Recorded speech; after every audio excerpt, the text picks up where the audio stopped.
Mga pamatuod nga dili gyud mahimong tinukod sa atong Ginoong Hesus ang Roman Catholic. Mga katibayan daw na hindi talaga tatag ng ating Panginoon Jesucristo ang Roman Catholic. Argumentum contra factum non valid. An argument which is contrary to the fact cannot be accepted. Bakit? Kung hindi tatag ng ating Panginoon Jesucristo ang Roman Catholic, ibig sabihin, tatag ito ng tao. Kung tatag ito ng tao, sino po bang tao na ituro nila na nagtatag sa simbahang Katoliko? Kung ang simbahang Katoliko ay piki, ibig sabihin, tatag ito ng tao. Pero, kadalasan, di ninyo napansin na may itinuturo at inilatag sila na founder ng simbahang Katoliko na hindi ang ating Panginoon Jesucristo. Kung gusto nila letra por letra salitang Katoliko, eto na Protestant na salin mga kapatid, tingnan natin sa John chapter 10 verse 16, ito po ang ating mabasa sa naturang salin. And besides the Jews, I have chosen people among the Gentiles. Them I must call and gather to me. The Jews and Gentiles shall be one Catholic Church under me, their only universal head and shepherd. See? Protestant na salin ito. Pero di ba gusto nila letra por letra talaga na mabasa? At hindi lang yan. Meron pa bang salin na protestante na mabasa ang salitang Catholic? Dahil gusto nila talaga mga kapatid, letra por letra. Ang Catholic ba ay Christian Church? Balikan natin muna itong Romans chapter 11 verse 12 sa salin na ito. Dahil para sa kanila, pag di mabasa sa Biblia, sola scriptura kasi sila, di paniniwalaan. So ngayon, gagamit tayo ng salin ng protestante. Paraphrase on the New Testament, ito po ang ating mabasa mga kapatid. If the Gentiles had been great gainers by occasion of the sin and fall of the Jews, how much more when they shall become Christians will they add to the glory and greatness of the Catholic Christian Church. So ano daw? Catholic Christian Church. Letra por letra na yan na mabasa mga kapatid, dahil ang argumento ng ibang sikta, pag di mabasa, di dapat paniniwalaan. Meron pa bang ibang Protestant? Ito, King James Version ito. Pero kung tingnan natin ang King James Version, lalo na sa ikalawang Juan 4:1, ito ang ating mabasa mga mahal na kapatid. And he warned them not to believe all teachers who boast of the Spirit, but to try them by the rules of the Catholic faith. King James Version 16:11. Ito na kamera sa mga gusto nila letra por letra na mabasa. Dahil alam niyo naman na ang aral ng simbahang Katoliko ay di letra por letra, pero dahil yun ang kanilang gusto, pagbigyan natin na letra por letra mga kapatid. Okay. Di lang yan, kung tingnan natin ang mga kasaysayan, lalo na sa Gloriae Encyclopedia Volume 5, page 106, ito mabasa natin, Catholic Church, Greek Catholicos Universal, term generally applied to the Divine Society founded by Jesus Christ and endowed by the outpouring of the Holy Ghost on the day of Pentecost. Napakalinaw sa kasaysayan, at kung tignan natin ang Biblia, lalo na ang mabasa sa Job chapter 8 verse 8, kung gagamitin natin ang The Living Bible, Protestant na salin, napakalinaw ang sinabi sa Job chapter 8 verse 8 na Read the books of history and see. So, kailangan talaga na tingnan natin ang kasaysayan. At kung sisilipin natin ang World History by Gregorio Saidi, Philippine Edition, ito mabasa natin mga kapatid. Sa World History page 123, the greatest legacy of Spain to the Filipino people is Christianity, specifically the Roman Catholic religion. As translate, this religion was Asian in origin, being founded by Jesus Christ in Palestine. See, sa kasaysayan mismo nagpatunay na ang iglesia na tatag ng ating Panginoong Hesukristo walang iba kundi ang Iglesia Katolika. Kung mabigat ba ang ebidensya niya sa sinasabing mga palatandaan na ang simbahang Katoliko ay hindi daw kay Kristo, hindi daw tatag ng ating Panginoon Hesukristo. Pakinggan natin. Number 1, dili Romano ang atong Ginoong Hesus. Iyon. Hindi daw Romano ang ating Panginoong Hesus, no? Kundi siya ay isang... Usa siya ka Hudyo. O isa siyang Hudyo. imposible nga ingala niya ang iyang iglesia sa Roman nga ang mga Romano man gani ang nagpatay niya. Napaka-imposible na ipangalan ang kanyang iglesia sa Roman dahil ang mga Romano ang nagpapatay sa kanya. Una, mga kapatid, mali na dahil ang salitang Roman Catholic is not the name of the church. It is a distinctive mark of the true church founded by Jesus Christ. Iba ang name, iba ang distinctive mark. Totoo naman na hindi ang ating Panginoong Hesus Romano. Totoo naman na ang ating Panginoong Hesus Hudyo. Pero kung yun ang batayan, hindi supalpal na ang mga protestante at mga born again. Bakit? Una, ang protestante nagsimula sa Germany. Ang born again nagsimula sa USA. Bakit umanib sila sa siktang nagsimula sa Germany at sa siktang nagsimula sa USA na hindi naman German o Amerikano ang ating Panginoong Hesus? Totoo na ang ating Panginoong Hesus ay Hudyo. Pero, bakit nagiging distinctive mark of the true church founded by Jesus Christ ang Roman? Ang Romano. Dahil mismo ang ating Panginoong Hesus ang nagsabi. Gawa Kapitulo 23, versikulo 11, nang sumunod na gabi, lumapit sa kanya ang Panginoon at sinabi, Pablo, lakasan mo ang iyong loob sapagkat kung paano ka nagpatotoo patungkol sa akin sa Jerusalem, gayon din ang gawin mong patotoo sa Roma. So, Hudyo ang ating Panginoong Hesus, nagsimula ang tunay na iglesia sa Jerusalem. Kaya nga sa aklat na ang pamagat The New Book of Knowledge Encyclopedia Volume 16 page 287, The History of the Roman Catholic Church began in an upper room in Jerusalem almost 2,000 years ago. Pero ano ang sabi sa Gawa Kapitulo 23 versikulo 11 mga kapatid? Utos mismo ng ating Panginoon Jesucristo kay San Pablo kung gaano siya nagpatotoo patungkol sa kanya sa Jerusalem, gayon din ang gawin niya na magpapatotoo siya sa Roma. Ngayon, ano ang sabi ni San Pablo sa kanyang pagpatotoo sa iglesyang tatag ng ating Panginoon Hesus sa Roma? Ito'y mabasa natin sa Roma Kapitulo 1, versikulo 7 hanggang 8. Sa lahat ninyong nasa Roma, mga iniibig ng Diyos, tinatawag na mga banal, sumasa inyo nawa ang biyaya at kapangyarihan mula sa Diyos na ating Ama at Panginoong Hesukristo.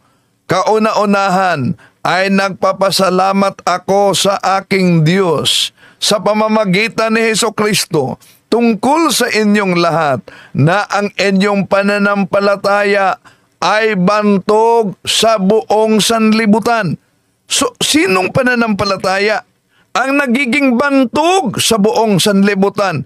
Hindi yan pananampalataya ng protestante. Pananampalataya yan sa simbahang katoliko, Romano, walang iba. Totoo na ang Roman Empire noon ay inuusig ang tunay na iglesia. Bakit?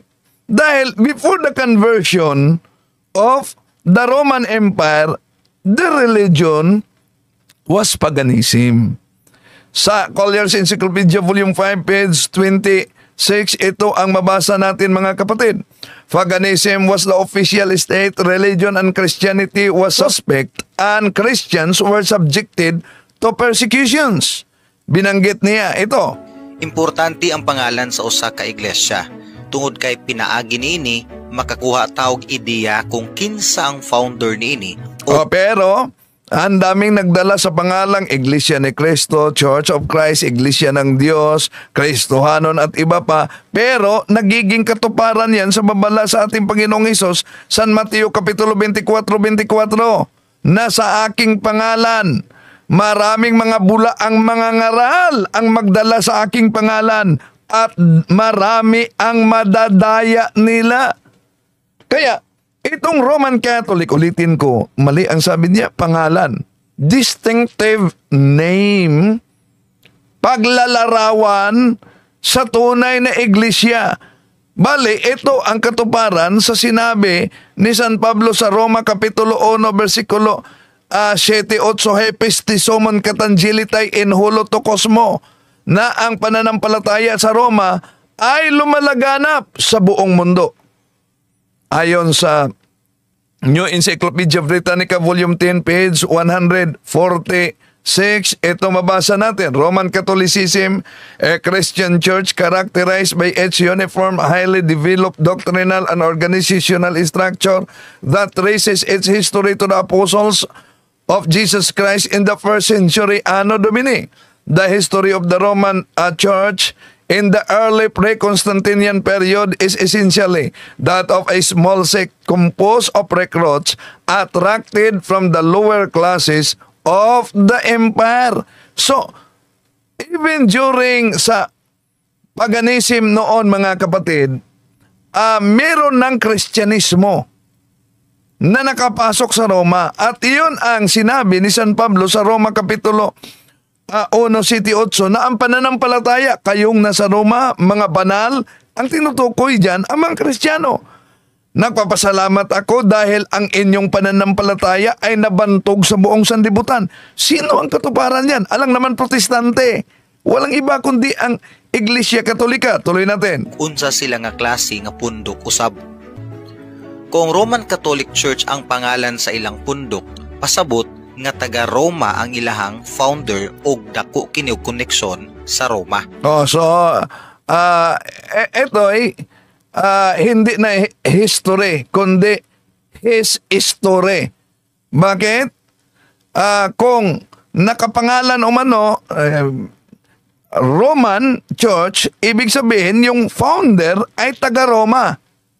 At yung sinabi ni ng ating Panginoon Jesucristo sa Gawa Kapitulo 23:11 na Pablo, tulad na nagpatotoo ka sa akin dito sa Jerusalem, gayon din magpatotoo ka sa akin doon sa Roma. No. So utos mismo ng ating Panginoong Hesus. Roma 1:8, ang pananampalataya ninyo sa Roma ay nabantog sa buong mundo, buong sanlibutan. Walang ibang katuparan yan kundi ang Iglesia Katolika. Pero kung sasabihin, hindi, ang founder ninyo ay yung nasa Roma, una, kadalasan yung history kasi ginamit nilang history na ang Katoliko itatag daw umano ni Emperador Constantino. Mali, dahil si Constantino hindi nga nabinyagan sa simbahang Katoliko. Ang nagbinyag sa kaniya ay Arian priest. Although, na-convert si Emperor Constantine, hindi siya nabinyagan. Deathbed na siya nabinyagan sa Arian priest. At malaking tulong, yung mama niya ay Kristiyano na noon. Malaking tulong sa simbahan nang na-convert si Emperor Constantino. Bakit? Dahil sa World History by Lonnie Goldman, ito ang mabasa natin. In 312 Anno Domini, the work of Christian missionaries was made Asia when the Roman Emperor joined the church. Pansinin ninyo ha, ang nakasulat dito mga kapatid, when the Roman Emperor joined the church. Hindi sinabi, when the Roman Emperor founded the church. Kaya ang layo. Balikan natin. Ano sabi? When the Roman Emperor joined the church, he adopted Christianity and made Christianity the official religion of the Roman Empire. Gradually, temples of the old gods were closed and their lands given to the Christian churches. Napakalinaw mga kapatid. Kaya dito natin makita yung pagkakaiba sa history at story na ginawa nito mga anti-katoliko. Kay kung ipangalan nimo ang imong pundok sa ngalan sa imong lugar, nagpakita kini nga garbo kayo nimo nga taga diha ka nga lugar o posible nga diha pod ka nagdako anang lugara. Pero atong hinumduman nga dili Romano ang atong Ginoong Hesus, usa siya ka Hudyo nga ibig sabihin daw umano mga kapatid, pag nakapangalan sa isang bansa, ibig sabihin diyan nang galing diyan ka nakatira. Pero tandaan daw umano na hindi Romano, totoo namang hindi Romano, pero siya na Hudyo na nagtatag sa iglesia, siya ang nag-utos ni San Pablo sa Roma sa Gawa Kapitulo 23:11 na ang kanyang iglesia na pinatutuhanan ni San Pablo sa Jerusalem ay patutuhanan din doon sa Roma. At sa Roma Kapitulo 1 versikulo 8, Hepestis umon katangilitai en holotokosmo, na ang pananampalataya sa Roma ay lumalaganap sa buong mundo. Kaya, sinong katuparan dyan? Hindi naman ang ibang sikta. Tatag lang sila ng tao. Tuloy natin. Ako usab sa kultura sa Hudyo. Kung ang Katoliko, kung ang Katoliko na sabi niya, hindi tatag ng ating Panginoon Jesucristo, hindi dapat ilatag nila batay sa history. Sino nagtatag? Di ba? Natapos na lang ang videong ito, di nyo marinig na ang Katoliko itatag lang ng tao at may inilatag sila kung sino ang nagtatag. More on speculation lamang. Tuloy natin. Sa kasaysayan, ang Roma ang makonsider nato nga isa sa mga dagko kaayo nga kaaway sa mga Hudyo sa panahon sa atong Ginoong Hesus. Ang nagpapatay kang John the Baptist, leader sa Roma, nga mao si Herodes. Ang nagpapatay sa mga apostoles usab, mga lider ug sundalo usab sa Roma. Excuse me, research naman pag may time. Yung mga apostoles daw umano pinatay sa leader ng Roma at mga sundalo ng Roma. Research naman pag may time. Totoo na ang Kristyanismo ay inuusig ng Roman Empire before the conversion. Pero ang tanong, Protestante ba yan o Katoliko? Silipin natin ang Europe Before Modern Times by O'Brien. Ito mabasa natin. The principal reason why the Roman state tried to crush the church was a political one. Sa page 181. The Roman government oppressed the people and ruled by force. Such a government cannot permit an organization like the Catholic Church to exist. The Christians would not adore the state as supreme in all things, would not accept the emperor as God. Yun ang dahilan kung bakit na-delay ang binyag ni Emperor Constantino kahit yumakap siya sa simbahang Katoliko. Dahil during his time, nang idiniklara niya mga kapatid, ang aral nila, paganism was official state religion. Although he stopped the persecution and he made the Catholic Church as the official state religion of the Roman Empire, pero nanatili pa na ang kanilang paniniwala na the emperor ay God mismo. Oh, sa time diyan, oh. Pero sa kasaysayan napakalinaw na ang inuusig hindi protestante kundi walang iba ang simbahang Katoliko. Ang nagluto sa mga unang miyembro sa iglesia sa atong Ginoong Hesus, mga Romano usab, ug ang nagpapatay ug nagpalansang sa atong Ginoo under usab sa authority sa Roma. Ilogic na lang nato kung ang nagpapatay kang John the Baptist mga Romano, ang nagpapatay ug nagluto sa atong mga apostoles ug mga miyembro sa unang iglesia sa atong Ginoong Hesus mga Romano usab, ug ang O na, mga Romano daw ang nagpapatay sa mga apostoles. Research naman pag may time. Bakit? Halimbawa, kahit na mga nagsulat sa Ebanghelyo, San Mateo, sa Ethiopia siya namatay, no? Si San Marcos diyan sa Alexandria, si Lucas sa Grecia. Research naman pag may time. Si Thomas doon sa India siya napatay. Oh. Si Barnabas doon sa Cyprus siya namatay. Oh. Si San Pablo, of course, pinutulan siya ng ulo doon sa Roma. San Pedro ay pinako siya patiwarik. No? Yun ang kasaysayan sa Roma. Pero kung sinabi niya na ang lahat ng mga apostol ay pinatay daw sa mga Roman soldiers, mali.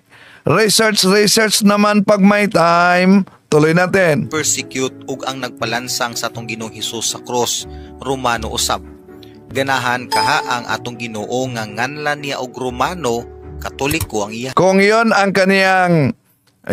kaniyang argumento mga kapatid na gusto kaya ng ating Panginoong Hesus na pangalanan ng Roman Catholic. Una, the Roman Catholic is not a name.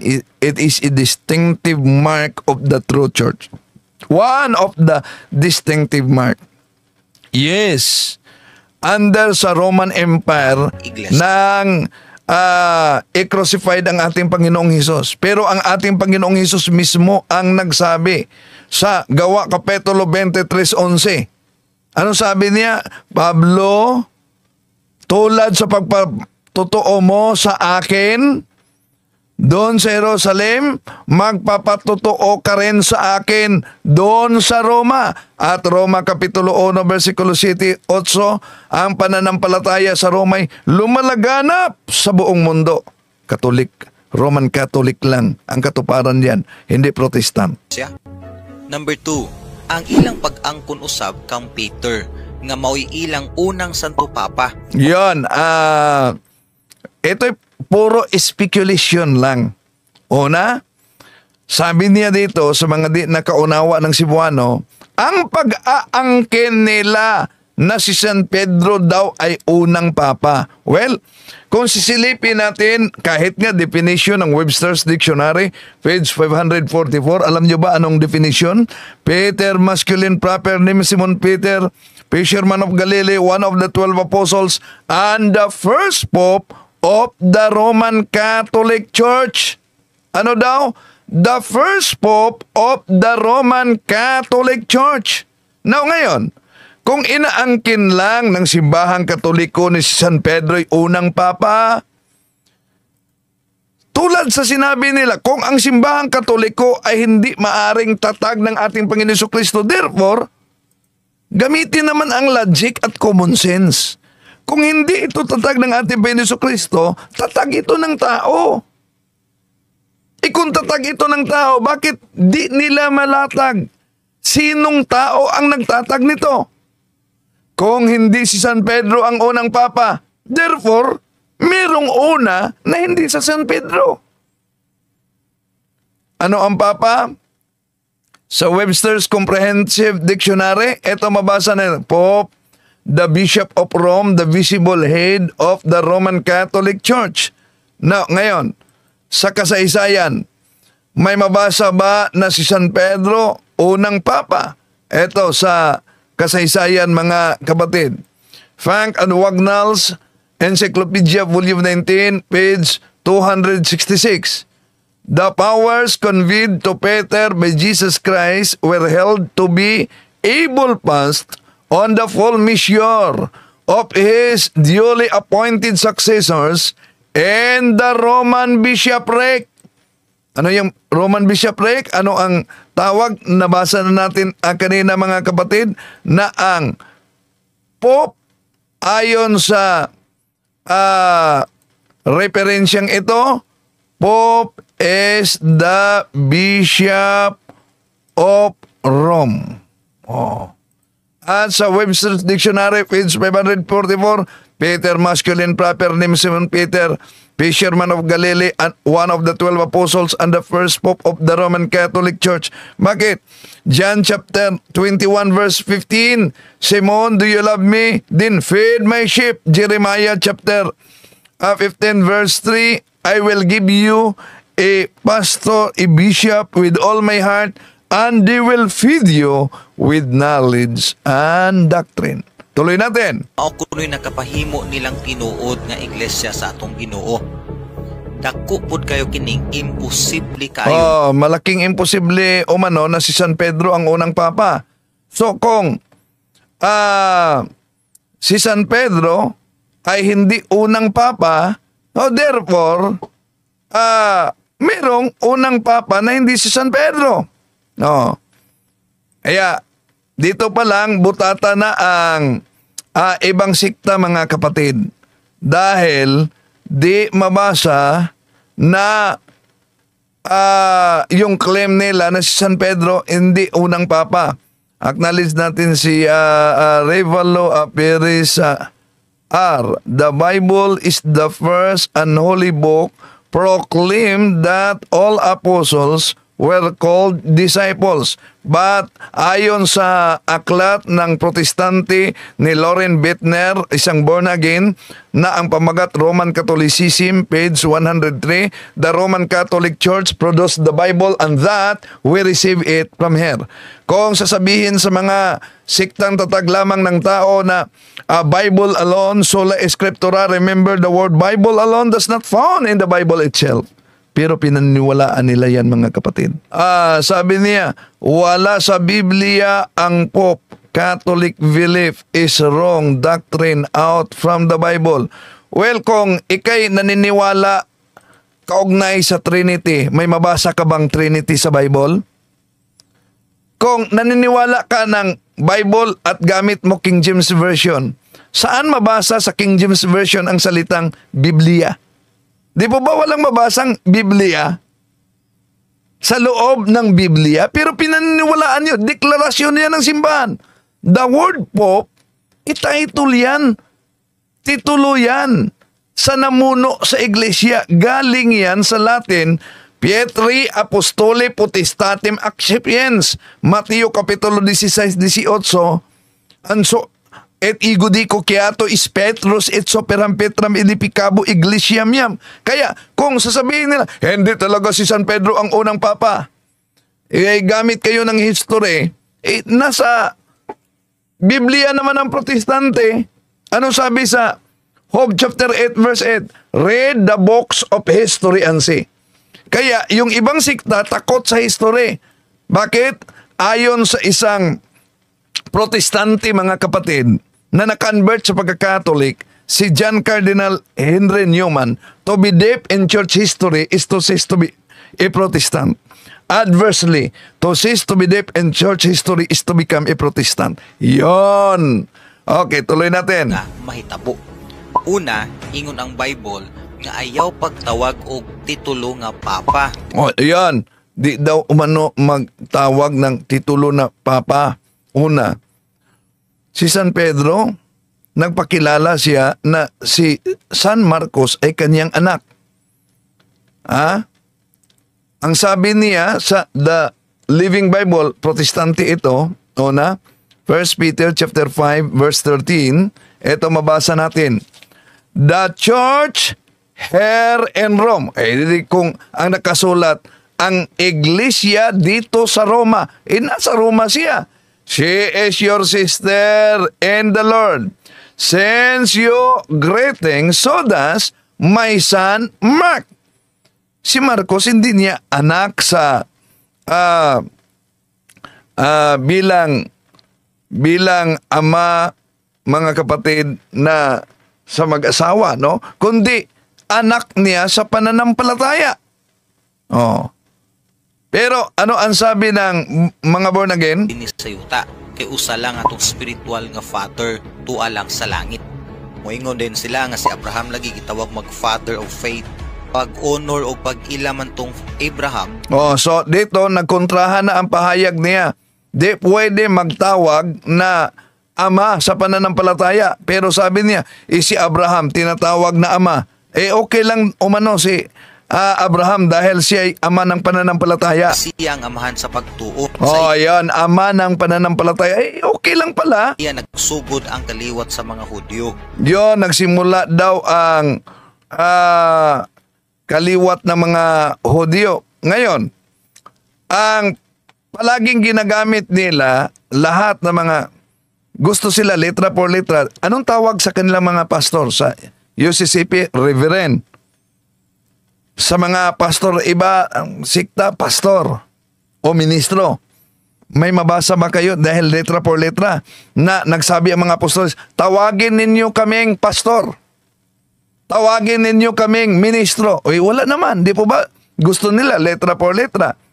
Ito ang ginagamit nila, mga mahal na kapatid, sa Mateo Kapitulo 23:9. Huwag ninyong tawaging ama ang sino man dito sa lupa, sapagkat iisa ang inyong ama na nasa langit. Yan ang kanilang argumento. Now, pinutol kasi nila yan. Pero kung babasahin natin simula, butata lahat ng mga protestante. Bakit? 8, ituloy sa 10.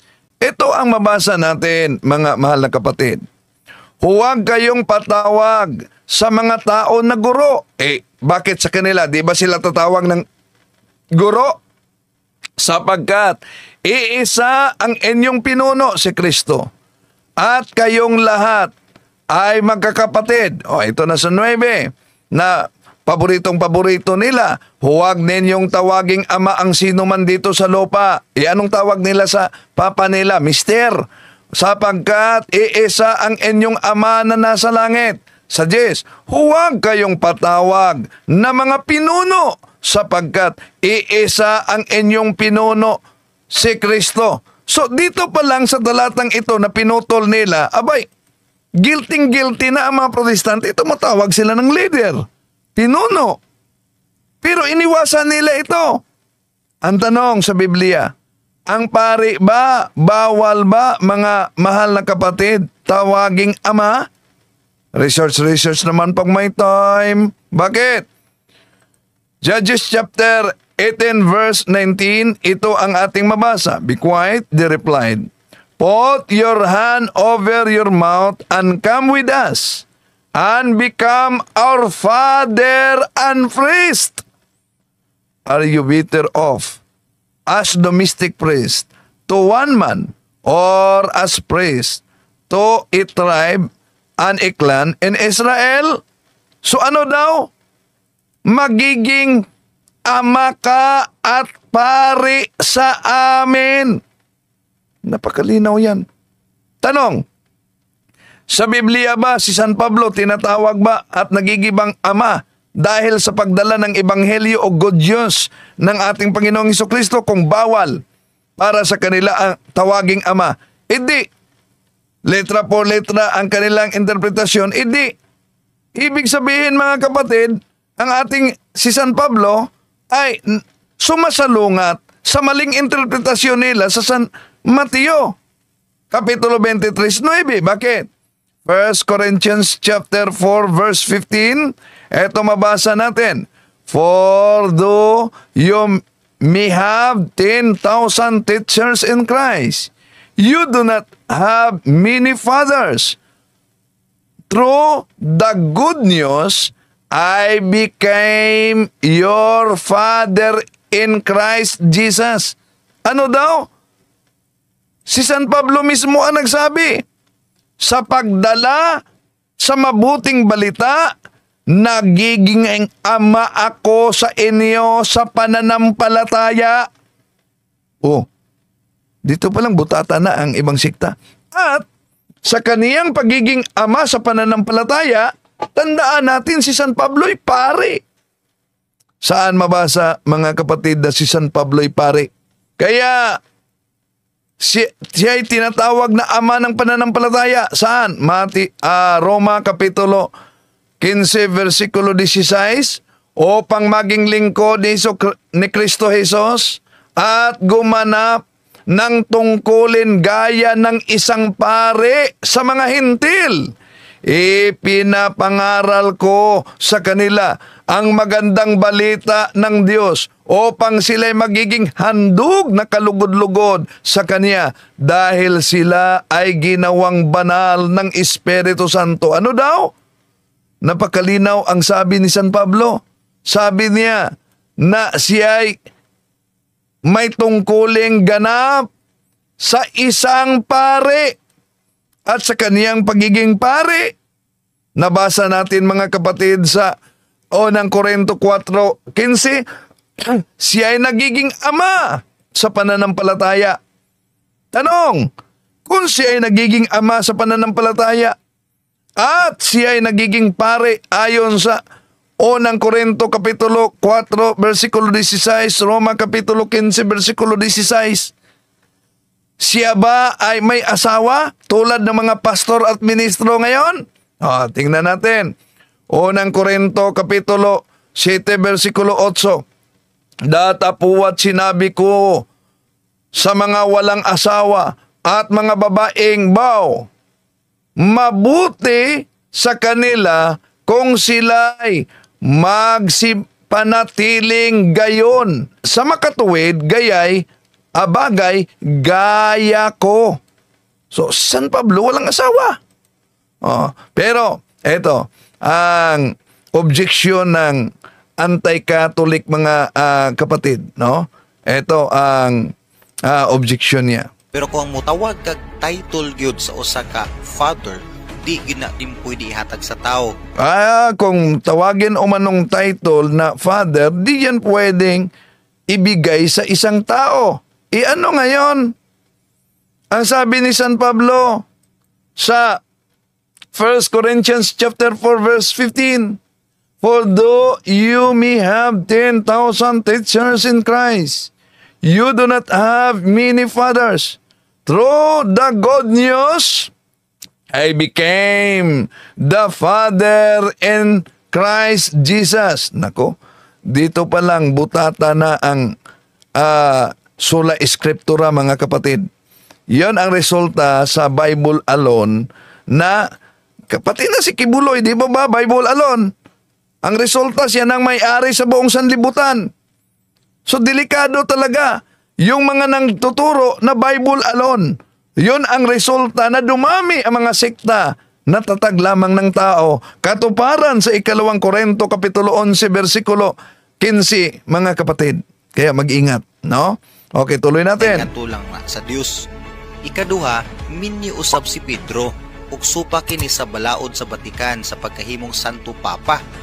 So na mga kapatid, sabi niya na may asawa kasi si San Pedro at labag ito sa Vatican na ang may asawa ay magiging papa. Research naman pong may time bago magtira para di mapahiya. Bakit? Alam niyo ba na may mga Santo Papa noon, kahit si San Pedro, yes, may asawa siya. Alam niyo ba na may mga Santo Papang may asawa noon? Tingnan niyo, kahit i-google ninyo. Tingnan niyo, sino mga Santo Papa na may mga asawa noon? Legally. No. Eto, bakit? Ano po ba? Dahil during the time of St. Peter at sa ibang mga Santo Papa, hindi pa absolute ang tinatawag na celibacy.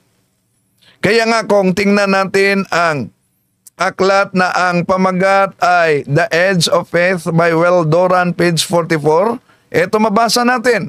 The first three centuries of Christianity, celibacy was not required of a priest. He might keep a wife whom he had married before ordination, but he must not marry after taking holy orders. A new man could be ordained who had married 2 wives, a divorce, or a concubine. Yun ang kasaysayan. Yun ang problema sa mga takot sa history. At hindi lang yan. Ang aklat na ito na ginagamit ng Iglesia ni Cristo, pananampalataya ng ating mga ninuno ni James Cardinal Gimon sa pahina 396. Dahil may mabasa kasi ang ikalawang utos ng Santa Iglesia Katolika ay ipinag-uutos ang mga pari na di mag-asawa pagkatapos na sila'y maordinan.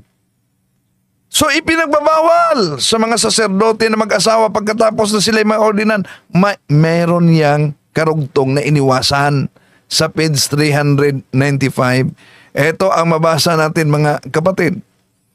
Nang mga unang araw ng iglesia dahil sa kadalangan ng may mga bukasyon sa hanay ng mga walang asawa, ang mga lalaking may asawa ay tinatanggap sa pagpapari. Yun ang history. Kaya yung argumento na dahil si San Pedro may asawa, di pwedeng magiging unang papa siya, butata na yan. Oh. Butatang-butata ang interpretasyon nila. Walang background sa kasaysayan, mga kapatid. Dahil sa resultang sola scriptura, Bible alone, na ang salitang Bible alone, di naman mabasa sa Biblia. Tuloy natin. Pwede mahimong minyo ang ilang Santo Papa. Oh, so, di ba niya alam na may mga Santo Papang may asawa noon? Oh, paki-research naman ha, pag may time. Ikatulo, wala bunyagi usab si Pedro nga ulo ra ang ibasa sama sa practice o doktrina sa mga Roman Catholic. Wala daw, hindi daw bininyagan si San Pedro na ulo lang ang binasa tulad sa practice. Saan mabasa na buong katawan? Mabasa ba yon na si San Pedro? Hindi naman, di po ba? Okay, tuloy natin. Ang nagbautismo ni Pedro mao si Juan nga bautismo. Yon. Ang nagbiniyag daw ni San Pedro ay si Juan. Sige nga. Saan mabasa sa Biblia na si San Juan, bininyagan niya si San Pedro? O di po ba, nagawa? Akala ko ba, sola scriptura, Bible alone? Di dagdagan. Ang nakasulat, saan niya nabasa? Wala naman. Okay, tuloy natin. Basta, ugnaan ng bautismo si Juan sa lapad nga sapa nga naay dagkong tubig dito. Ug ang tanong, yun bang binyag, bautismo ni Juan, yun po ba ang bautismo sa pagiging Kristiyanos? Alam niyo ba sa Biblia na ang binyag ni Juan ay yung binyag ni Juan ay binago sa binyag ng ating Panginoong Hesus? Alam kaya niya yon? Tuloy natin. Grego nga gigamit sa English nga term nga baptize mao ang baptizo, pasabot niya na pagtuslob sa tubig. Yan, pagtuslob sa tubig. Napasilig ingon. Dipping, immerse. Lagi daw ni Pedro. So, bago dyan, mga buto ni San Pedro. Una mga kapatid, yung sinasabi niya na yung salitang baptizo, ibig sabihin, yun ay inilubog sa tubig. Ngunit tandaan natin para sa mga solpot, research naman pag may time, na ang salitang baptizo, hindi yung literally paglubog lang, kundi kung tingnan natin kahit sa Marcos Kapitulo 7 versikulo 4, yung tinatawag na paghugas, ay baptizo yan, paghuhugas. Sa original Greek, baptizo yan. Wash o hugas, original Greek, baptizo. So, kung tingnan natin ang mga diksyonaryo, so ito sa New Analytic Greek Lexicon, page 66, baptizo, to dip, to immerse, to cleanse, to purify by washing. So, di ibig sabihin na pag nabasa na baptiso, lubog na agad. Pero ang kasaysayan ng simbahang Katoliko, ginagamit natin yan. Kahit ba kung ano ang paraan sa binyag ng ibang sikta, pero ang nagbinyag, mga kaanib sa tatag naman na siktang tatag lang ng tao, abay walang epekto, mga mahal na kapatid. Pero tanong, diyan sa Biblia, meron bang babasa na kailangang wisikan sa banal na tubig? Meron. Mga Hebreo Kapitulo 10, versikulo 22, tayo'y magsilapit na may matapat na puso sa lubos na pananampalataya na ang ating mga puso ay winimisikan mula sa isang masamang budhi at mahugasan ang ating katawan ng dalisay na tubig. Diyan na papasok ang holy water, mga kapatid. Dalisay na tubig. Sa Ezekiel 36:25 may hula. Wiwisikan ko kayo ng malinis na tubig, nang maging malinis kayo sa lahat ng karumihan ninyo, at hindi na kayo sasamba ng mga Diyos-Diyusan.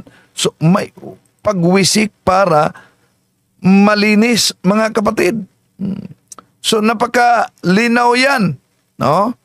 Napakalinaw talaga dyan sa Biblia. Ngayon, punta tayo sa tirania. Yung mga buto ni San Pedro daw, di dapat paniwalaan daw dahil wala pang DNA noon. Eto. Napasilig ingon nga ang mga bukog lagi daw ni Pedro nga una nilang Santo Papa naa daw nakabutang o nakalubong dito sa main nga altar sa Vatican Basilica. Pero ayaw gyud mugtuon ini. Wag daw kayong maniniwala nito. Una sa tanan, wala gyud nakahibalo kung maubag ito ang tinuod nga bukog. Wala daw nakakaalam kung yung mga buto ni San Pedro totoo ba daw o manong buto. Bakit? Anong argumento niya? Ni Pedro, kay una sa tanan, wala gyud nakakuha og DNA test ni Pedro. Wala daw nakakuha ng DNA test, kayo ang batayan ni San Pedro. Pero sa panahon nga buhi pa siya. Sa buhi pa si San Pedro, walang nakakuha ng DNA test. Yun ang napakababaw niyang argumento. Na-discover ang DNA test 1869 pa in town. 1869 pa na-discover ang DNA. Kaya kung yun ang argumento niya, how about yung mga buto sa propeta sa Lumang Tipan? Wala pa yung DNA. Di yun paniniwalaan. Okay, 2 Hari Kapitulo 13, 20-21. Research naman pag may time. At namatay si Eliseo, at kanilang inilibing siya. Ang mga pulutong nga ng mga Moabita ay nagsilusob sa lupain sa pagdating ng taon. At nangyari samantalang kanilang inilibing ang isang lalaki na narito sa kanila. Natanaw ang isang pulutong at kanilang inihagis ang lalaki sa libingan ni Eliseo. At pagkasagi ng tao ng mga buto ni Eliseo, siya ay nabuhay uli, tumayo sa kaniyang mga paa. No, ngayon, lalo na sa Ikalawang Hari, Kapitulo 23, 15, 18, 19, makita natin na may mga buto sa mga propeta. So kung ang argumento, wala pang DNA, di paniniwalaan ang mga buto yun ng mga propeta dahil huli na ang DNA. Isip-isip naman pag may time. Kaya yung sinasabi niyang speculation na mga katibayan na ang simbahang Katoliko ay hindi tatag ng ating Panginoon Jesucristo, huyuhoy lang sa hangin nga wag yun makaguba, mga kapatid. Maraming salamat. To make His message known is our responsibility. So here we are to pledge our lives to the Lord